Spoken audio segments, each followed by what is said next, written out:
Berapa banyak lapisan kau nak buat? Sebab dia tak nak kena horn dengan sana. Dia macam ni, saat ni orang ni pula horn dia. Kiri-kiri dekat Indomax betul tak atas ni? Sudut tengok. Kalau petang ni mesti ni atas.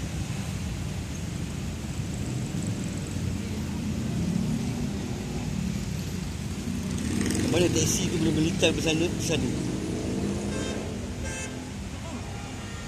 tu nak pergi mana?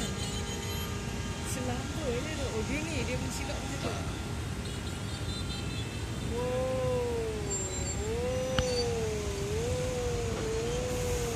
Teruk.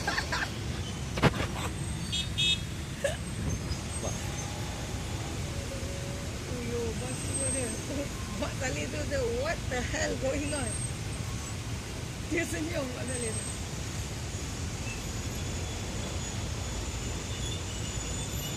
Tapi kita tak tengok lagi Jakarta ni macam.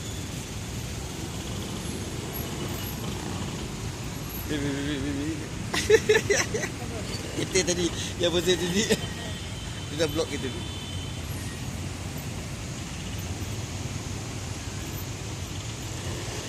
Sekarang Estima tu akan duduk terkodok kat tengah-tengah sekejap lagi. Estima tu akan duduk terkodok kat tengah sekejap lagi.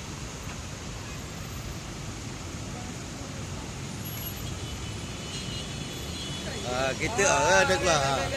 Oh, Oh. ini yang paling ngeri sekali tu. Oh, dia tahu dia bercilok. Dia tukar laluan. Dia bercilok.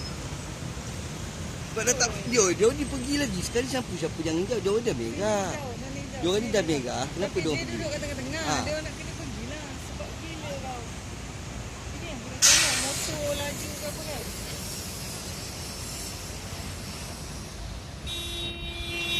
It's red light, but then yet they still want to go. Oh, yang GM ni dia nak pergi straight. Sebab yang ni tak boleh pergi. You depan tu start. Why you want to go? Kau tak tahu siapa hijau. Sana hijau. Oh, mampus.